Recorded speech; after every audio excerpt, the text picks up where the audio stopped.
Welcome, folks. This is Tom O'Brien of TFNN. We go 5 days a week. We go 9 hours a day. We go 24 hours a day on the internet at TFNN.com. Always remember, folks, whatever you think about, you bring about. Whatever you focus on grows. Hope everyone had a great day, safe day. Let's make it a great night, folks. Let's take a look at one of our 4 agreements. Cultivate wisdom. This is a great card, folks. You don't need to accumulate knowledge to become wise. Anyone can become wise. When you become wise, you respect your body, you respect your mind, and you respect your soul. When you become wise, your life is controlled by your heart, not your head. Market-wise, let's take a look at it out here. We ended out down 138, NASDAQ off 29, S&P's down 15, gold contract down $16.60, trading at $1,455 an ounce.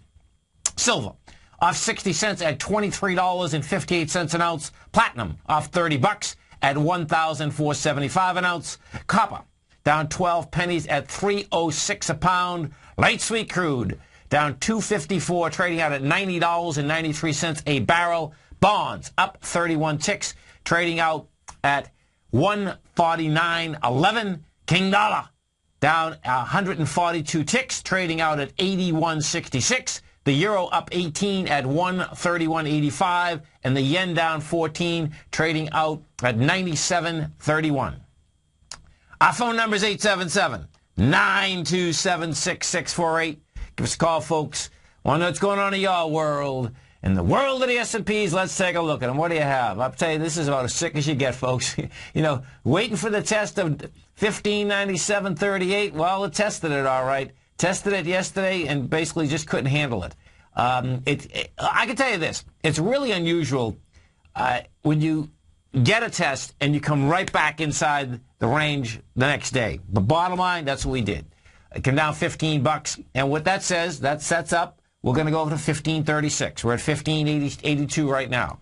You go to the Dow Industrials, we take a look at the Dow Industrials. What you have in the Dow Industrials is this. Now, this is where it's going to get really just dynamite in the context that the Dow couldn't make it, because that was showing that the S&P just wanted to test that high, go say hi to its friends for all of about, well, from market close to market open, the bottom line is that it basically was up there, you could say, about 3 or 4 minutes, folks, because it had hit it 2 or 3 minutes before the close yesterday, and by the open today, it was gone.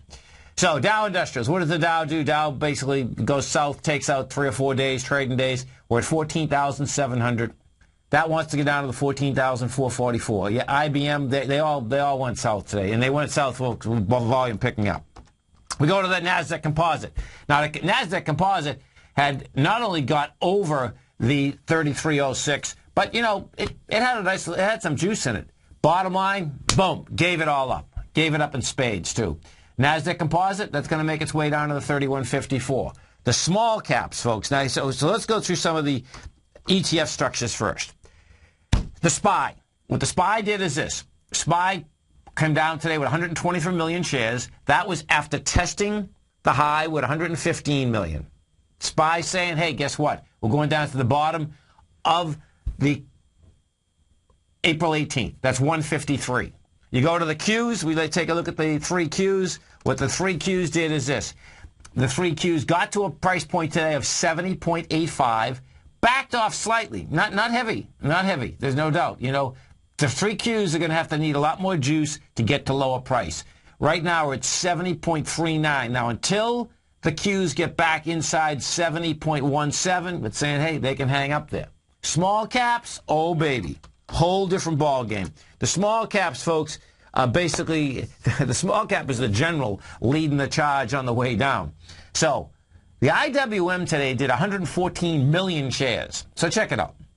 If we look at the small caps and how this set up, this is what you have. On March 15th, you made a high of $94.96. We did that at 35 million shares. Then what ends up happening? You come off that high and go down with 51 million shares, you go down with 65 million shares. Well, guess what? We do a dead cat bounce. Doesn't get to the high now, but gets high, goes to a higher point, does 32 million shares. That was on April 11th. Then what ends up happening? Bottom line, boom! It comes off that baby with 100 million shares.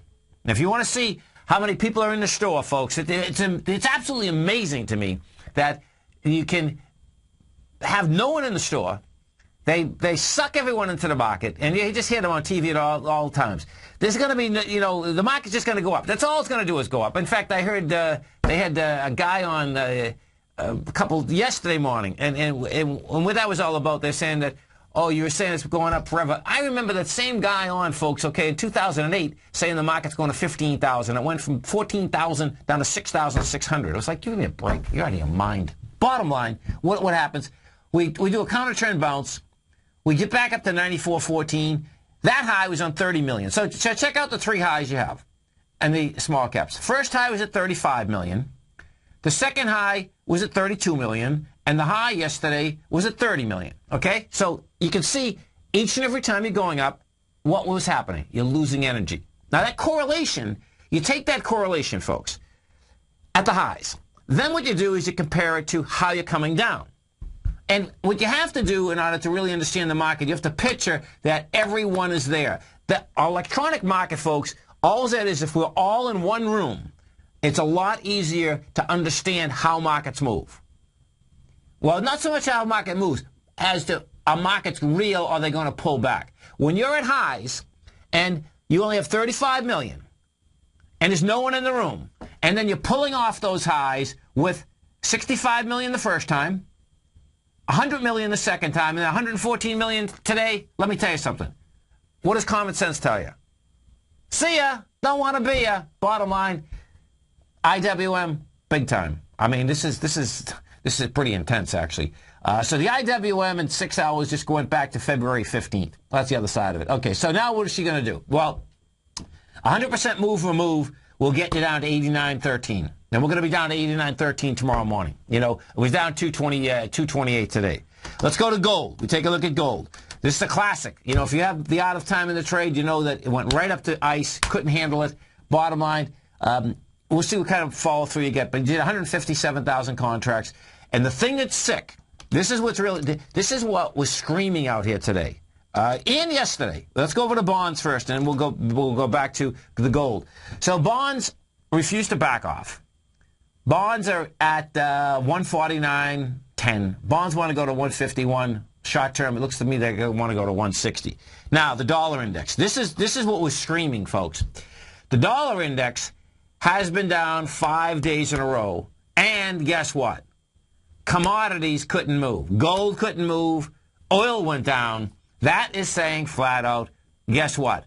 What is going on is that the dollar index came into the February 25th sign of strength. It did it today with 24,000 contracts versus 50,000 contracts. You're going to see this dollar move ASAP, and you're going to see it move tomorrow morning. The reason being is that it's not rejecting lower price today, but you're going to have the European Central Bank tomorrow morning. That's, we'll see whether they do or do not bring rates down. But that's, to me, yeah, the euro basically reject higher price today in a huge way.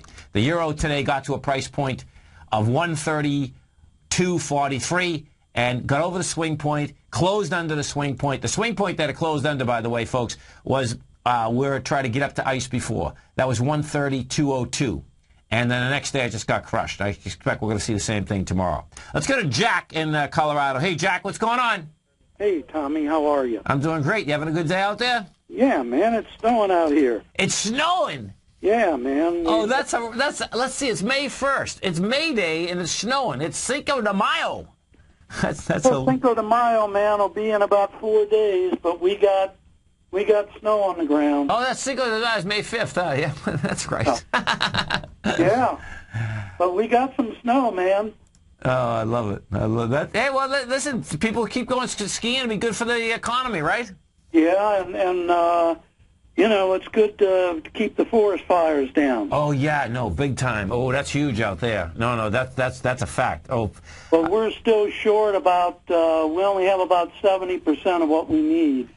Well, I hope you get a lot more then, because that is so dangerous, folks, and that's That's pretty intense, man. I saw those fires, and I mean, you talk about it, so close to a city. It's amazing. You just stay right there, Jack. We'll be right back, all right? This is Tom O'Brien. This is TFNN. Our phone number is 877-927-6648. Folks, if you happen to be up in the New England area, don't forget, May 11th, Darryl Mott and myself, we're going to be up there. Vadix is sponsoring a workshop. It's from 8:30 in the morning to 12:30 at the Boston Marriott, which is in Burlington. It's absolutely free. We'll be right back.